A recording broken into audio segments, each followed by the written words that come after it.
Hey man, it's Tweezy Gang back with another reaction video, man. And today we got top 10 most remote places on the earth that people are forbidden to go to, man. Where can I go, man? Where can I go? They say I gotta check in before I come here, man. Welcome back to Most Amazing Top 10. Alright, come on. I'm your host, Taylor McWaters. Here are the top 10 most remote places on Earth humans are forbidden from visiting. Yeah, All right, so don't what's put this in your calendar anytime soon. I'm pulling up. Number 10, Sandy Island. This island's located in the South Pacific. Apparently, maybe it's not. We're not really sure yet. It's only been visited by a handful of people throughout history, but it will most likely remain uncharted forever, officially. See, the island seemingly disappeared. Yeah, it's gone. Yeah, someone lost an island. They're like, wait, was this west or east? I thought it was just the island, brother. Today we have islands appearing out of the ocean, but back then, this one vanished. Back in the late 19th century, Sandy Island was noted on a number of maps and nautical charts, of course. But years ago, people went to go check it out, and they found nothing in the area. Yeah, just water. Just a mystery South Pacific island. Yeah, we love those. Let's book a flight, I guess. It was located, supposedly, between Australia and New Caledonia. But where could it have gone, right? What's the deal here? What happened? Was it purposely put on the wrong location on maps, or was it a human error? Either way, I want answers. Maybe it's just a planet flooding. It's probably that. It's probably that. That's sad. Number 9, Lake Vostok. Lake Vostok is one of Earth's lost worlds, okay? Despite it being the world's 6th largest lake by volume, and us living so close to a massive lake, I'm like, what? There was another one? Who knew? We don't talk about this one often because it's a subglacial lake that has been covered in a thick layer of ice for millions and millions of years. I'm Canadian, and I'm like, you know what? I'll still swim in it. Let's do it. I'll do anything. Because of this thick layer of ice, there's little to no sunlight that's actually able to reach the water. But despite this and freezing cold temperature, it's believed that somehow this lake is home to many undiscovered species. It's extremely difficult to search this water because of the, ice, and scientists thankfully don't want to contaminate the water with things like antifreeze or anything like that just to find out. So for now, the lake all it has to offer is going to stay unknown. Bro, hold up. So, no tubing. Did y'all know that only 5% of the ocean has been discovered, man? Think of that. 5%? 5%. Looking like my math grades, cuz. Looking like my math grades. Amazon rainforest. Here we go. Itchy thinking about this one. The Amazon rainforest is massive. It covers a total area of 2.5 million square miles, right? It's bigger than we can even imagine. And it's home to the most beautiful animals and wildlife. Like them due to birds. its size and dangers, a large part of the Amazon rainforest is uncharted. We have no idea what it looks like in any sense. In fact, it's considered one of the least explored areas on Earth. One of the reasons why this is the case is because not only is the forest filled with deadly animals like jaguars and anacondas, Brazilian wandering spiders, everything that makes you go, ugh, nope, stuff like that, but also explorers would have a tough time getting access to enough food and clean drinking water because, it's still the Amazon. There's not going to be a Starbucks around where you can can you spell this up, please? It's just water. Thanks so much. Can you make me a milkshake at 6 a.m.? Thanks. And not only that, the Amazon gets rain all year round, which can cause heavy flooding. Trench foot, that's probably pretty bad. The water levels can rise and flood, and it makes transportation through the area way too dangerous and not worth it. So we're going to leave it alone. For now, at least. Number 7, Cape Melville. Cape Melville is located in Australia, and it's home to another lost world of Earth. Why, like, that's 2 already in Australia.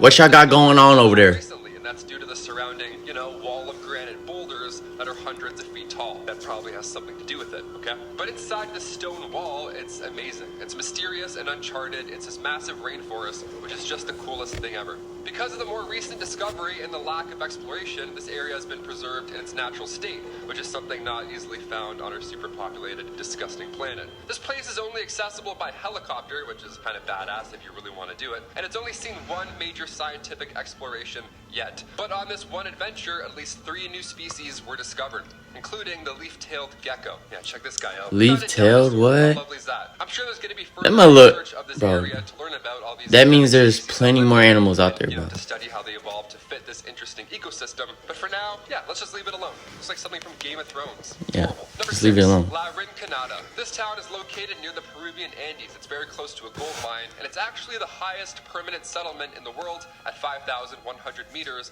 above sea level. Between 2001 and 2009, the population of the town increased greatly because the price of gold rose 235% during I thought that man had an OTF shirt, a hoodie on. Because of that elevation, the town has an alpine tundra climate and an average temperature of around 1 degree Celsius, so it's not comfortable. Many of those who work for the gold mines here work under a pretty horrible condition. They work 25 days in the month for no pay, and then for 5 days in the month they can work for themselves, and they're allowed to take as much ore as they can carry on their shoulders alone. It's horrible. There's no guarantee that the ore will have any gold in it also. This is a terrible system, and it's why many of the town's residents still live in poverty. The town is a 6-hour bus ride from the nearest city on an unpaved road, and there's not really a regular bus schedule which goes back and forth, so it's going to be a really hard place to get to. Number 5, Palmerston Island. We're probably not going to see a season of Survivor here. I'm just going to go ahead and say that. Palmerston Island is a coral paradise located in the Cook Islands Pacific Ocean. Now, Palmerston is a very islet in a series of smaller islets that are on a set of coral rings. It's basically built on a coral reef that encloses a lagoon. It's the hardest place to get to. The only one of these islets that's inhabited, it's one that's called home,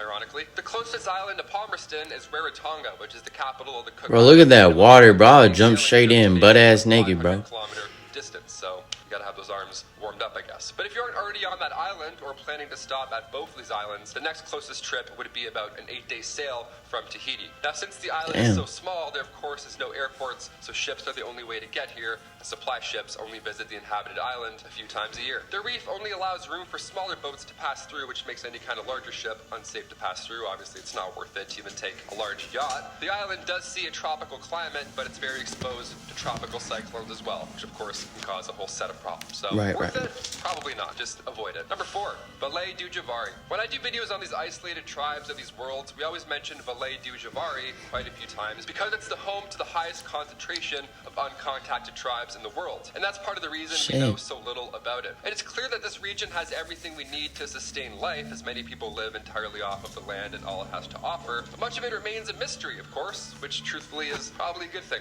If we got involved, we'd probably throw out Disneyland there or something horrible. Aside from this area being protected in order to preserve the uncontacted tribes, the area is also so a whole bunch of tribes just there waiting to kill your ass. That are too strong to even travel through, which doesn't make it easy to even get to. So again, leave it alone.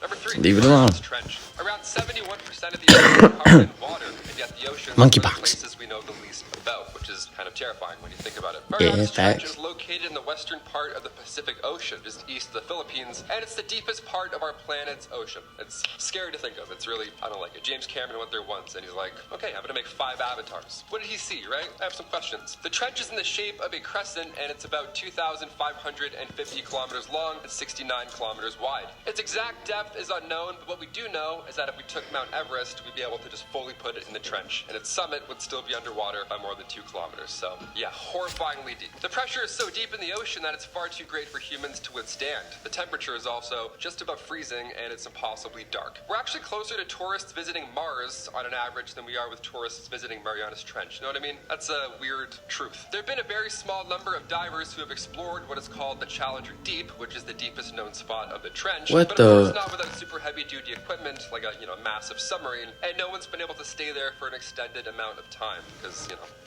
damn. Squished. Most of it still remains a mystery. Yeah, anything that lives down there too. Also a complete mystery. Some deep sea squid. I'm all set. Number 2, Singi National Park. Singi National Park is located on the western edge of Madagascar, but today I want to talk about the 2 large geographical features in said park, which are Big Singi and Little Singi. Now, Singi can be translated where the Big Singi as roughly where one cannot walk bare feet, and when you see this, you'll realize why it's named such. These rock formations are just jagged. It looks like something you'd find in outer space. They have these deep ruts cut into them by the groundwater, which has left them totally unable to be walked on or through. It's just, like I said, it's like something from outer space. This whole area is incredibly fascinating, and it's home to many endemic species because of its, unusual geography.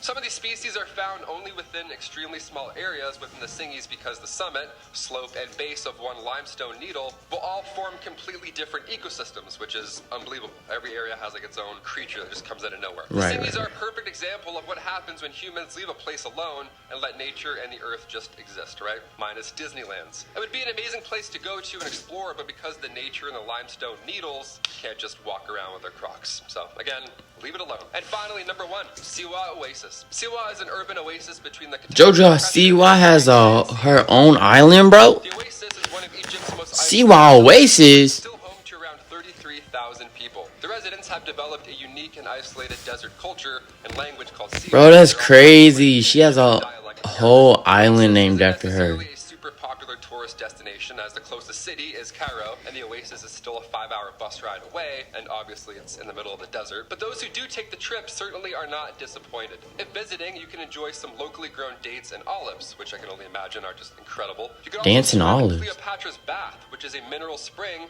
and you can even stay at the Desert Eco Lodge, which is built from mud and salt. That's beautiful. Cleopatra. Tourism is actually a vital source of income for the Oasis, so visitors here are welcome. I want to finish on a nice number one where it's like, you know what, this one you actually can go to if you're brave enough. Because of how isolated Siwa is, the culture and traditions of the people who live here really have been preserved, which would make it such an interesting and wonderful place to visit if you have the opportunity. I'm Chandler McWaters, and those are the top 10 remote places on Earth humans are...